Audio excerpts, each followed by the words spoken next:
নমস্কার দর্শক বন্ধু, জ্যোতিষ টোটকা চ্যানেলে আপনাদের সকলকে আরও একবার স্বাগত জানাই। সকলকে স্বাগত জানিয়ে চলে এলাম মাসিক রাশিফল অনুষ্ঠান মার্চ 2024 কেমন যাবে। আজকে আমরা আলোচনা করব কর্কট রাশি নিয়ে। কর্কট রাশির যারা জাতক বা জাতিকারা রয়েছেন অবশ্যই ভিডিওটি পুরো দেখার চেষ্টা করবেন। যদি ভালো লাগে লাইক করবেন, শেয়ার করবেন, চ্যানেলটিকে সাবস্ক্রাইব করবেন।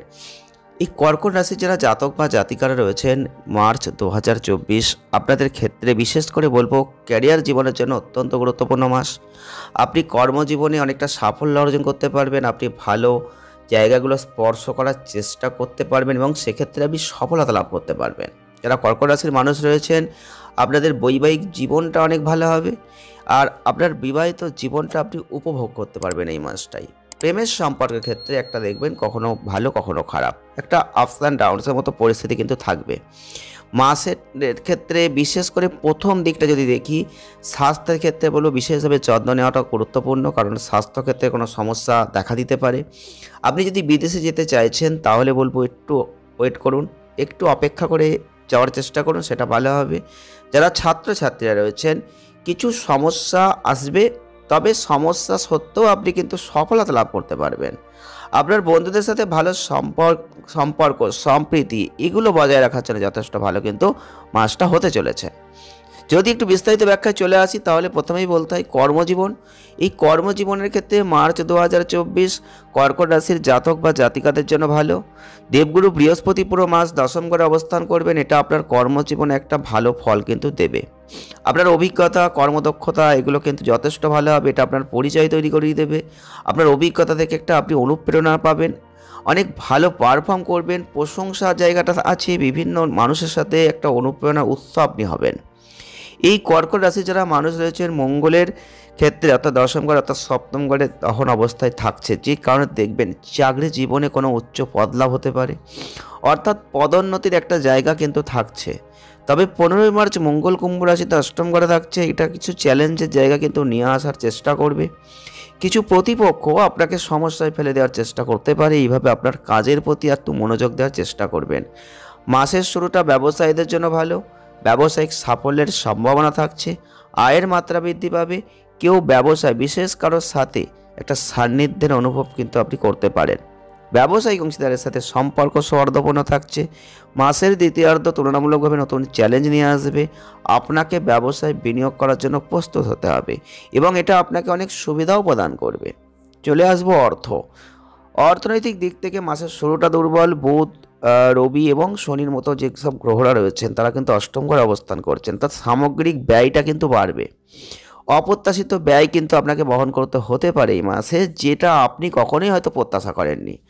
আপনি বিভিন্ন সমস্যার সম্মুখীন হতে পারবেন, আবার সেখান থেকে বেরিয়েও আসতে পারবেন। অর্থাৎ বড় আর্থিক সিদ্ধান্ত নেবেন, কোনো ধরনের বাণিজ্যিক বিনিয়োগ এটা সঠিক সময় নয়। 15ই মার্চ মঙ্গল গ্রহ শনিতে অবস্থান এবং 8ই মার্চ শুক্র শনি গ্রহে অবস্থান, এই যে জায়গাটা তৈরি হবে এই মাসটা আর্থিক বিনিয়োগের জন্য খুব যে ভালো সেটা কিন্তু বলবো না, কারণ মাসটা সতর্কতা অবলম্বন করে অর্থকে বিনিয়োগ করতে হবে। যদিও মঙ্গল অষ্টম ঘরে আসছে, একাদশ দ্বিতীয় ঘরের দিকে তাকিয়ে থাকছে, যেখানে দেখবেন আপনার কোনো গোপন তহবিল অর্জনে একটা সাহায্য কিন্তু করতে পারে।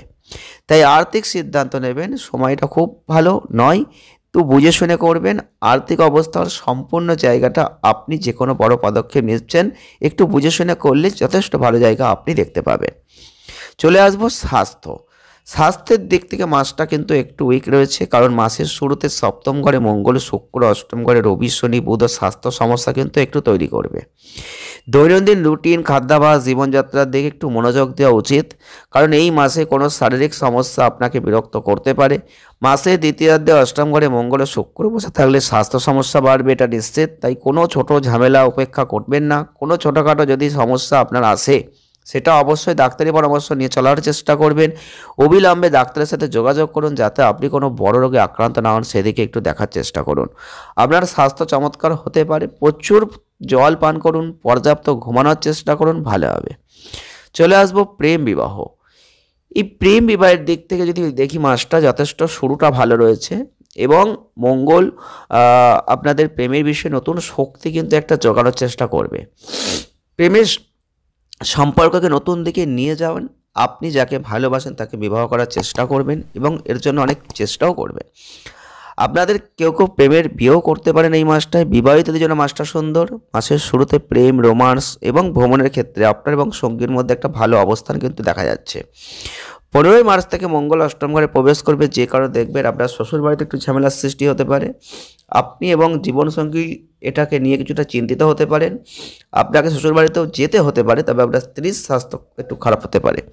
এইভাবে স্বাস্থ্যের যত্ন নেবেন, তবে সম্পর্কের গুরুত্ব বুঝতে একটু সময় কিন্তু কাজে লাগানোর চেষ্টা আপনাকে করতে হবে। চলে আসবো পারিবারিক সম্পর্ক। পারিবারিক জীবনের দৃষ্টিকোণ থেকে মার্চ মাসটা অনুকূল থাকছে। দেবগুরু বৃহস্পতি দশম ঘরে বসে চতুর্থ ঘরে পূর্ণ দৃষ্টি দেবেন।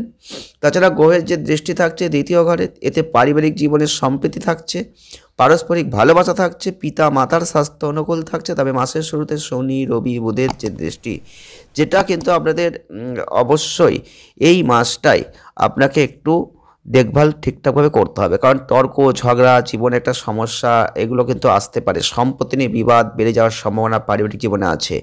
মাসটা আপনাদের জন্য বলবো যে পরিবার সম্পর্কিত, বিশেষ করে আয় সম্পর্কিত ক্ষেত্রে পরিবারে কোনো কলহ থাকছে, যে কারণে পারিবারিক পরিবেশে একটা সামঞ্জস্যের অভাব আসতে পারে। এতে পরিবারের সদস্যদের মধ্যে কোনো অশান্তি বাড়বে। মাসের দ্বিতীয় সপ্তাহ থেকে যদি আমরা ভাই এবং বোনেদের সম্পর্কের দিকে চলে যাই, তাহলে বলবো আপনার প্রতি ভালোবাসার বর্ষণ কিন্তু আছে। সহায়তা প্রদান করবে তারা নিজেরাই কিন্তু সমস্যায় পড়তে পারে, যার জন্য আপনাকেও তাদের সমর্থন করতে হবে, অর্থাৎ সহযোগিতার হাত বাড়িয়ে দিতে হবে, এটা কিন্তু দেখাচ্ছে। তো ওভারঅল মাসটা খুব যে খারাপ তা নয়, মাসটা যথেষ্ট ভালো আছে। শুধু আপনাকে সঠিকভাবে সব কিছুকে চালনা করার চেষ্টা করতে হবে। প্রতিকার কি করবেন? প্রতিকার স্বরূপ বুধবার সন্ধ্যায় মন্দিরে কালো তিল দান করতে পারেন। মঙ্গলবার দিন হনুমান মন্দিরে যান, হনুমান চালিসা পাঠ করুন। অবশ্যই পারলে হনুমানজিকে 4টে কলা নিবেদন করুন। অনেক ভালো ফল আপনি লাভ করবেন। আজকের ভিডিওটি এ পর্যন্তই। যদি ভালো লাগে লাইক করুন, শেয়ার করুন, চ্যানেলটিকে সাবস্ক্রাইব করুন। দেখা হচ্ছে নেক্সট ভিডিওয়। ভালো থাকবেন, সুস্থ থাকবেন, আনন্দ থাকবেন। ধন্যবাদ।